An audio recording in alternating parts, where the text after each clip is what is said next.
Welcome to the country, where we do country things, and on today's video, we're going to start a new chapter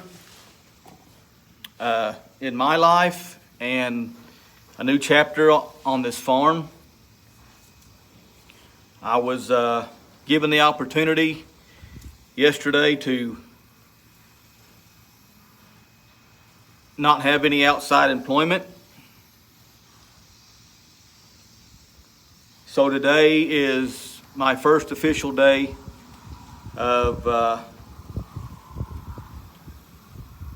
being a full-time farmer. So today is August the 6th. And like I said, I am no longer employed outside of the farm. So there's going to be some big changes coming up for us. Some things coming up on this channel that we're going to be changing up. This has been mainly about the deer and the antler growth updates and stuff. We've been doing a few things with the garden, but not as much as far as documenting what we're doing with the deer. But we're going to be making some changes with the deer farm. We're bringing in a new breeder here in the next couple of months. We're kind of in negotiations on a really big deer.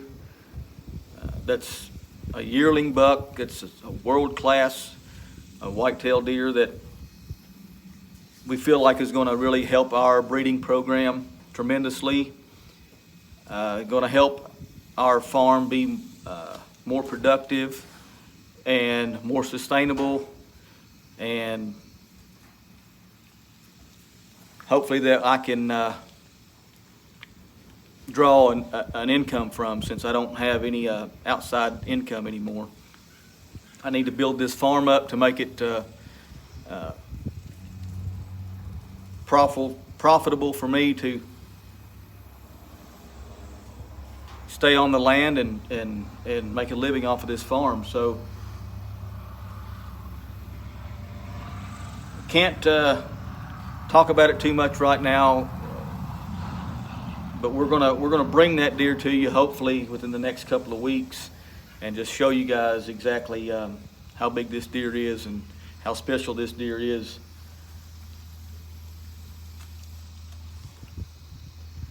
Some other things that we're going to be doing is expanding on the gardens. We want to make this a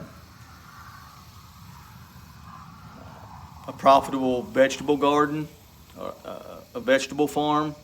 So we're going to be expanding the aquaponics system and a few other things that we're going to be doing to kind of be raising some vegetables. We're going to be bringing some more livestock in on the farm.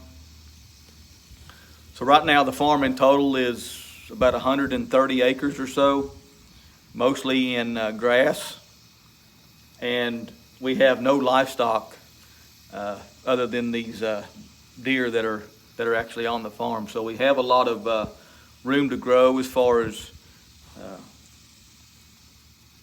grazing livestock here.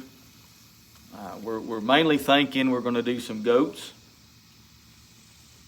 We're also going to be doing probably some meat chickens and some layers, some rabbits possibly, and maybe even some quail. We don't really know right now. So I'm going to start bringing more videos to you on the gardening side and on the production side of the farm as we get it built up and start moving forward with our production farm. So we're going to start with the deer. This deer that we got coming, it's been in the works before this whole transition even took place. So it was already in the works anyway.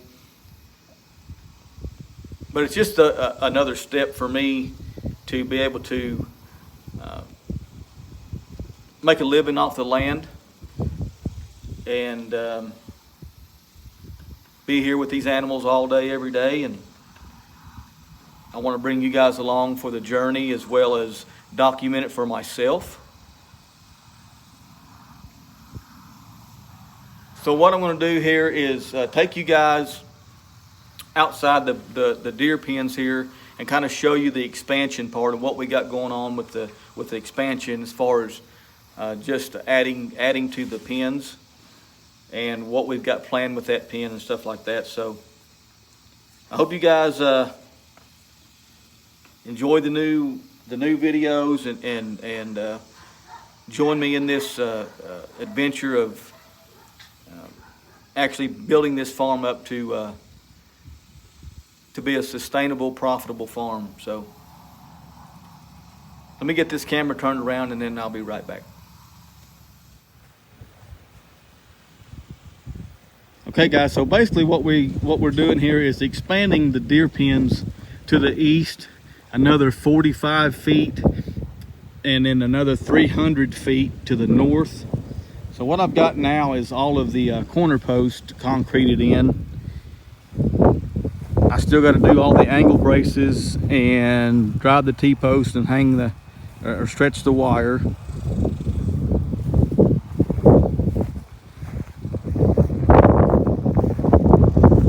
So we get over here to the east corner, the southeast corner, and we'll go down and build this gate up right here. That's going to be the main gate to the facility.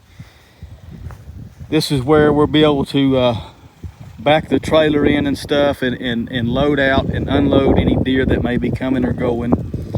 And what we'll do whenever that big deer gets here, we'll just open this gate up, back the trailer up to that door right there, or that gate right there, and just let him in this south pen.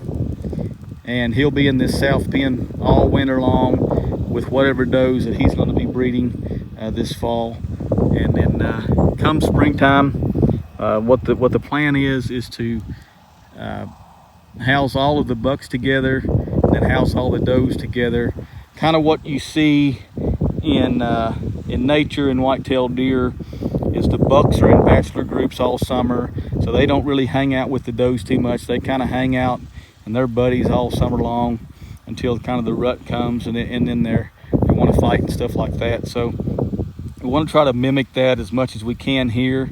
So the bucks are going to be together, the does will be together, and before they have their fawns, we want to probably put them in this pen right here, and give them, you know, as much pasture and as much space as we can, and still be able to move around and give these pens a rest as we feel like we need to.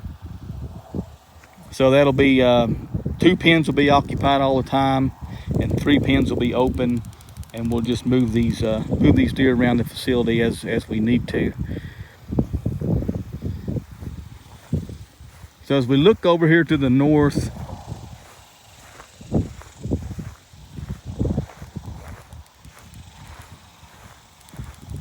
we didn't want to get these deer really too close to the dogs, even though these guys are used to these dogs and the dogs are used to them, and the dogs don't bother with them too much. I didn't want to get them right up against where the dogs are going to be. And what we'll probably do is we'll probably put some type of barrier, shade cloth or something up along this east fence, just to kind of block the deer from the dogs if the dogs happen to be running this fence. The deer have plenty of room to get away from the dogs off to the west, and that's another thing that I wanted to try to do with this pen, is to be able to keep the dogs from actually getting into these alleyways and stuff and disrupting these deer or spooking the deer potentially. So that's going to eliminate that problem with this pen right here, and give the deer a lot more room to move around within the facility. So once you get here to this north post right here, this thing is going to angle 60 feet, and go and tie into the northeast corner of the north pen. So we'll just take a walk through the grass here and I'll kind of show you. And I tried to line that up where I didn't have to cut any trees. We don't have a lot of trees here, and we need a spot for the deer to get in the shade and stuff, so I didn't want to cut any trees if I didn't have to. So what we're going to do is kind of squeeze in between these two trees right here, and it's going to be pretty tight with this tree here, but I think we can just get all the limbs off of this side of the tree and we'll be able to get to that post without too much problem, without having to cut any of the trees. So this is going to give the a place for the deer to have shade all day long and kind of shelter them from the weather a little bit. Now the thing with deer is, you know, they don't have any kind of shelter in the wild, and they don't really need all that much shelter from, say, rain or snow or anything like that.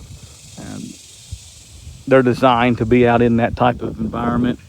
But what we want to do is provide them the shade that they need in the heat of the summertime, especially when it's hot here in Oklahoma. We can get multiple days or weeks where it's 100 degrees plus every day. So we want to make sure that these guys have a lot of shade. And at any one given time, there should be enough shade in this pen to shade whatever deer are going to be in here. If not, we may split the does up into two groups, and to where, you know, they're not overcrowding the shade. But I think this is going to be plenty of shade for them. We'll just have to see. Now in the evening time, when the sun gets off to the west, that building is going to provide some shade for the deer as well up there on the south side. So especially in the afternoons, these deer are going to have plenty of shade. So there's a look at the deer expansion, what we've got coming up for this channel, what we got coming up for the farm in the future. Really excited about this opportunity to kind of be able to hopefully make a living right here on the farm and not have to leave the land and work an outside job, and just take this opportunity to build this farm up to be a profitable enterprise and something that's going to give me an income. So appreciate you guys watching. We'll be back.